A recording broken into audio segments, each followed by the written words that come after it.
Accounts का paper देके आ गए और अभी भी लॉ की प्रिपरेशन स्टार्ट करने की जगह आप अकाउंट्स को ही अपने दोस्तों के साथ कॉल पर डिस्कस कर रहे हो कि इस क्वेश्चन का आंसर क्या था, इस क्वेश्चन का आंसर क्या था, तो आप सबसे बड़ी गलती कर रहे हो। तो आज मैं आपको इस वीडियो में बताने वाली हूँ कुछ इंपॉर्टेंट टिप्स जो आपको एग्जाम में लास्ट मिनट पे ध्यान रखनी चाहिए। So hello everyone, I am C Swati Jain और आप सभी का स्वागत है हमारे यूट्यूब चैनल पे। और अगर आपने अभी तक हमारे यूट्यूब चैनल को सब्सक्राइब नहीं किया है तो जल्दी से जाके सब्सक्राइब कर लो। और डिस्क्रिप्शन में मैंने आपको टेलीग्राम लिंक भी दिया हुआ है, तो डेफिनेटली आप टेलीग्राम पर भी मुझे फॉलो कर लो। तो बिना टाइम वेस्ट करे आज का वीडियो स्टार्ट करते हैं, सो दैट आप लॉ में एग्जामिनेशन स्कोर कर सको और लॉ में बहुत अच्छा परफॉर्म कर सको। तो सबसे पहली चीज जो आपको लॉ में ध्यान रखनी है वो ये है कि आपको किसी भी चैप्टर को इग्नोर नहीं करना है। आपके लॉ में जितने चैप्टर्स आईसीएआई ने आपको दिए हैं, चैप्टर नंबर 1 to 15, वो सारे चैप्टर्स को आपको इक्वल इंपॉर्टेंस देके पढ़ना है। सेकंड, आपको ये ध्यान रखना है कि जो भी चैप्टर्स आपको इजी लगते हैं और स्कोरिंग लगते हैं, तो जिस दिन आप एग्जाम दे के आए हो, आप उस दिन सबसे पहले जो चैप्टर्स छोटे हैं, स्कोरिंग है और आपको इजी लगते हैं, आप उन चैप्टर्स को रिवाइज कर लो। जैसे एग्जाम्पल दो, डिपॉजिट्स वाला चैप्टर है, डिविडेंड वाला चैप्टर है, रजिस्ट्रेशन ऑफ चार्ज है।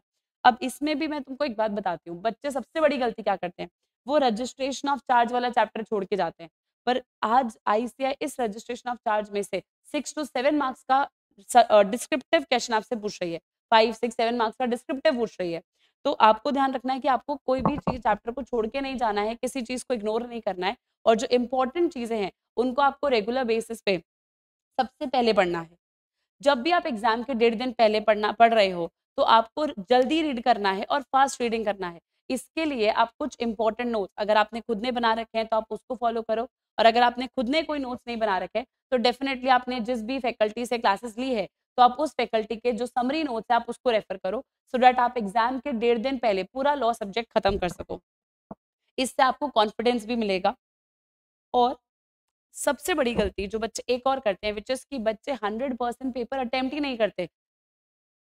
प्रैक्टिकल में तो वो अटेम्प्ट नहीं कर पाते क्योंकि उनका रीजन रहता है कि लेंथी पेपर था, लेंथी पेपर था। थ्योरी में वो अटेम्प्ट नहीं करते क्योंकि उनको लगता है कि मैम मेरे को 100 मार्क्स में से पेपर तो लेंथी था, मैं लिख नहीं पाया पूरा। और सेकंड चीज, मैं पेपर मेरे को आता ही सिर्फ 80 मार्क्स का था, तो मैम मैं 100% पेपर कैसे अटेम्प्ट करता।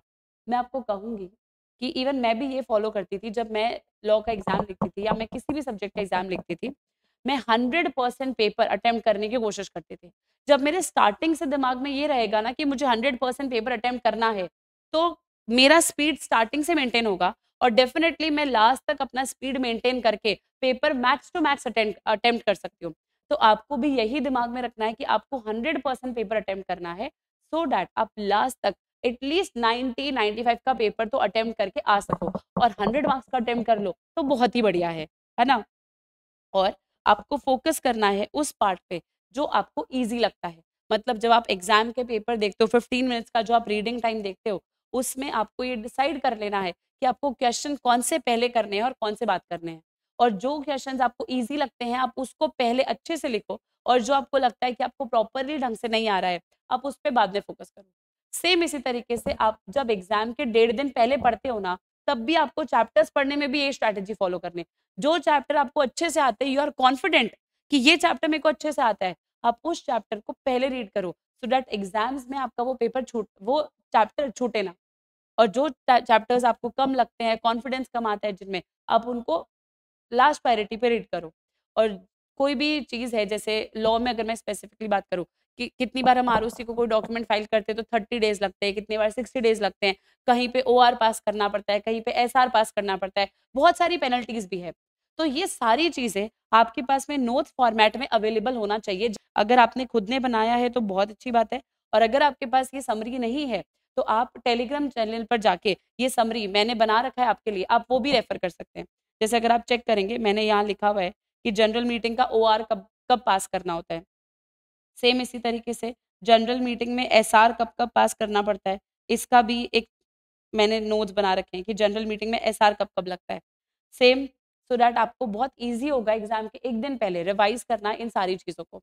और at last, all the best to all of you. Do your best, your 100% dedication, discipline, मेहनत जो आपने करी है वो डेफिनेटली आपको रिजल्ट देके जाएगी। अगर आप बहुत अच्छे से इन टिप्स को याद रखोगे, इन टिप्स को फॉलो करोगे तो